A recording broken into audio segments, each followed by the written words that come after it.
Baiklah, langsung saja di sini untuk uji T1 sampelnya, saya memilih kasus yaitu sebelum melakukan olahraga, mahasiswa diwajibkan untuk melakukan lompatan sebanyak 10 lompatan per menit dari 10 sampel acak.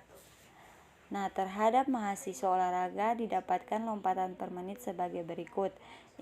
Yang ini datanya yaitu 26, 31, 23, 22, 11, 22, 14, 31, 24, 16.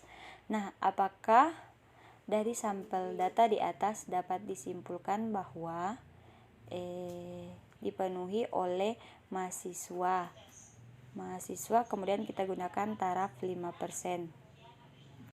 Nah, langsung saja sebelum kita melakukan uji T1 sampel, terlebih dahulu kita melakukan uji tes normalitas, di mana H0-nya data berdistribusi normal, kemudian H1-nya data berdistribusi tidak normal. Lanjut, alfanya kita gunakan 5% seperti pada soal, yaitu 0,05, dan statistik ujinya kita menggunakan uji Kolmogorov-Smirnov. Nah, setelah sudah ditahu uji normalitasnya, kemudian kita masuk pada aplikasi SPSS-nya. Kemudian kita masukkan data yang terdapat tadi pada soal. Langsung saja kita masukkan data-data yang tadi 26, 31, 22, kemudian 23, 22, 11, 22, 14, 31, 24, dan yang terakhir 16. Nah, setelah kita sudah masukkan semua datanya, kemudian pada variabel view kita klik name, kemudian kita tulis post test.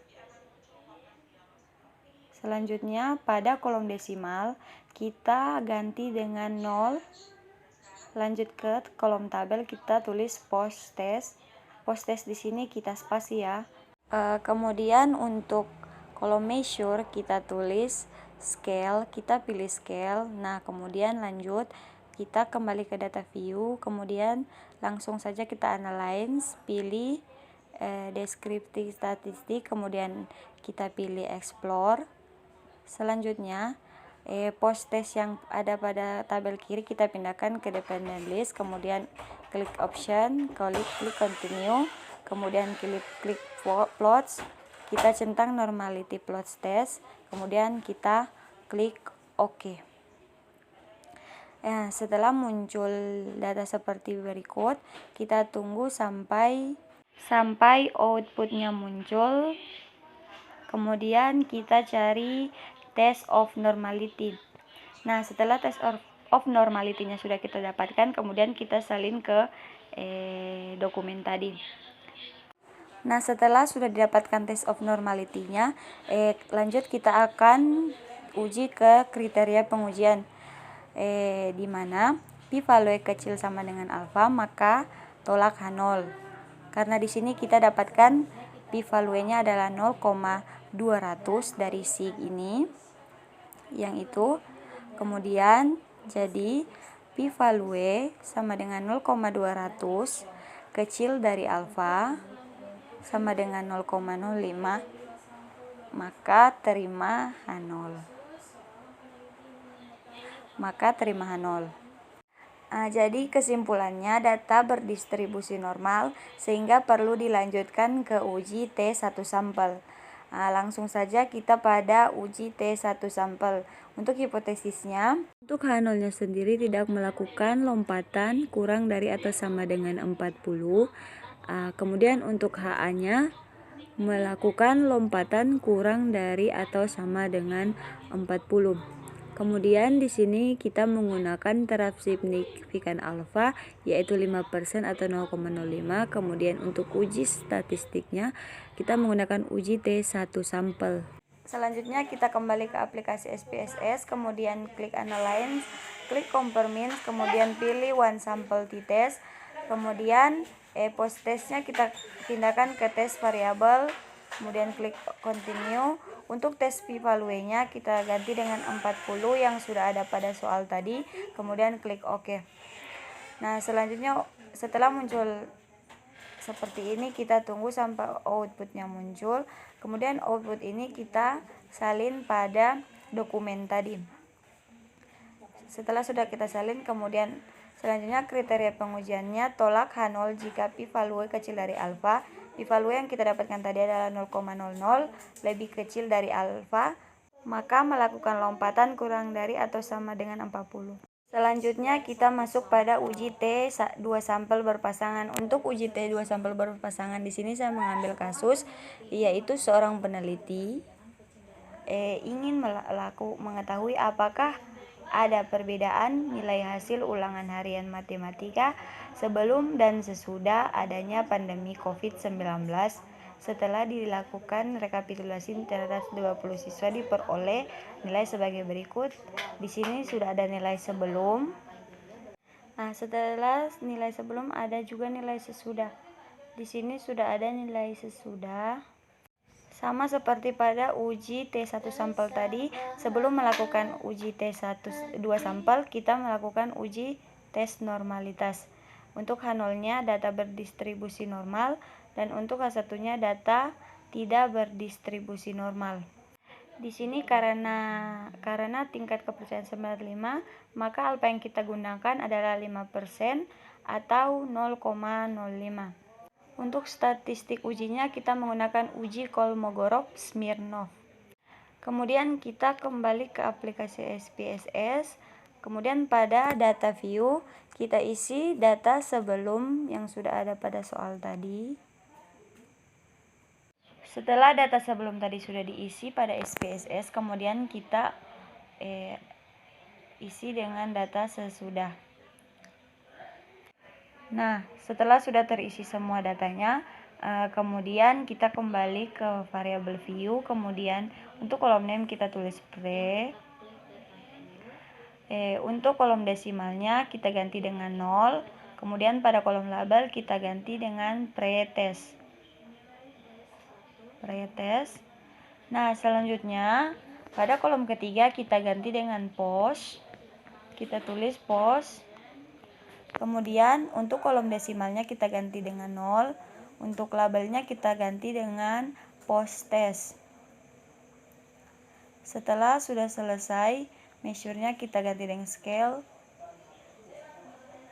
Kemudian kita kembali ke data view. Kemudian sekarang kita analyze, pilih descriptive statistik, kemudian pilih explore.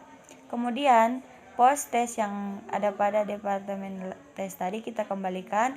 Kemudian pre-test dan post test kita pindahkan ke departemen list. Kemudian setelah itu kita pilih analyze, pilih descriptive statistik, pilih explore. Kemudian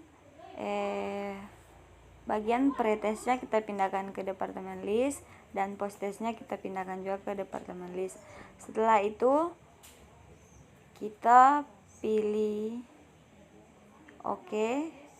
Setelah muncul seperti ini, kita tunggu output-nya muncul. Kemudian kita salin test of normality pada dokumen yang sudah ada tadi. Langsung pada kriteria pengujian p-value kecil dari alfa maka tolak H0. Jadi p-value yang kita dapatkan tadi adalah 0,200 kecil dari alfa, maka terima H0. Nah, untuk kesimpulannya sendiri, data berdistribusi normal sehingga perlu dilanjutkan ke uji T2 sampel berpasangan. Kemudian langsung kita pada uji T2 sampel berpasangan. Untuk H0-nya mu1 kurangi mu2 tidak sama dengan 0, tidak terdapat perbedaan antara signifikan antara rata-rata penjualan sebelum dan sesudah mengikuti program latihan. Untuk H1-nya terdapat rata-rata yang signifikan antara rata-rata penjualan sebelum dan sesudah melakukan program pelatihan. Sementara itu alfanya yang kita gunakan 5%. Statistik ujinya kita gunakan uji 2 sampel berpasangan. Kemudian kita kembali ke aplikasi statistik, kemudian kita tulis pre, ganti desimal 0 dan pretest tulis pada label. Kemudian pada bagian ketiga kita tulis dengan post. Kolom desimal kita ganti dengan 0. Setelah itu pada kolom label kita ganti dengan post test. Setelah sudah selesai, kemudian kita kembali ke data view, kemudian kita klik analyze, kemudian compare mean, kemudian kita pilih pirate sample t-test. Setelah itu pre testnya kita pindahkan dan post testnya juga kita pindahkan. Setelah sudah selesai, kita klik option, kemudian continue, kemudian kita klik OK. Setelah muncul seperti ini, kita tunggu sampai outputnya muncul seperti ini. Kemudian untuk outputnya ini kita salin pada dokumen tadi seperti ini. Nah, selanjutnya pada kriteria pengujian, tolak H0 jika p-value kecil dari alfa. Kemudian p-value-nya yang kita dapatkan adalah 0,002, maka kecil dari alfa, maka kesimpulannya tolak H0. Kesimpulannya tidak terdapat perbedaan yang signifikan antara rata-rata sebelum dan sesudah melakukan program pembelajaran. Kemudian selanjutnya kita masuk pada uji T2 sampel bebas atau independen. Di sini contoh kasusnya saya ambil yaitu dosen statistika ingin mengetahui apakah ada perbedaan ujian mata kuliah statistik antara PGMI A dan PGMI B. Peneliti ini menggunakan sampel terbanyak 15 mahasiswa pada masing-masing kelas. Nah, untuk nilai kelas A terdapat pada soal, kemudian untuk nilai kelas B ini juga. Nah, seperti pada uji sebelum-sebelumnya, sebelum kita melakukan uji T, terlebih dahulu kita akan melakukan yang namanya uji normalitas, di mana H0 data berdistribusi normal dan H1 data tidak berdistribusi normal. Kemudian kita menggunakan taraf kepercayaan alfa 5% atau 0,05. Nah, sebelum itu kita masuk kembali pada aplikasi SPSS untuk mengetahui nilai p-value-nya. Sebelumnya kita masukkan dulu datanya tadi, data nilai kelas A dan data nilai kelas B. Kemudian pada aplikasi SPSS kita masukkan data nilai pada kelas A dan kelas B tadi.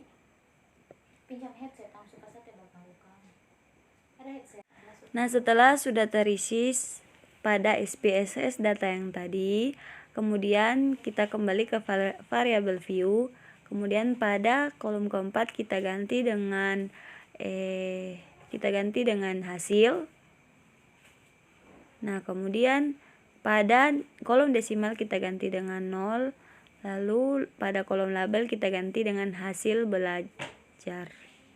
Setelah sudah diganti pada kolom label hasil belajar, kemudian kita masuk pada kolom kelima, yaitu kita ganti dengan model. Kemudian pada kolom desimal kita ganti dengan 0. Lalu pada kolom label lagi kita ganti dengan model pembelajaran. Selanjutnya untuk measure-nya pada kolom kelima kita ganti dengan nominal. Kemudian kita kembali ke data view.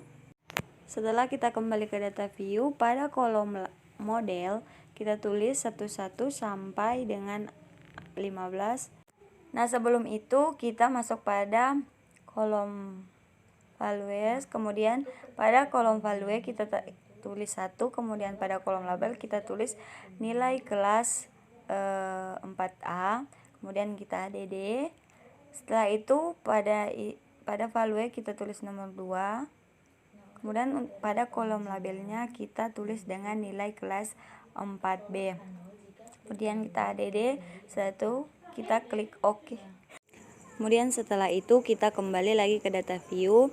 Kemudian kita lanjutkan untuk mengisi model tersebut dengan angka 11 sampai dengan nomor 15. Nah, kemudian setelah sudah sampai 15, kita lanjutkan untuk kolom ke-16 kita tulis dengan angka 2. Kemudian kita klik pada fitur yang di atas.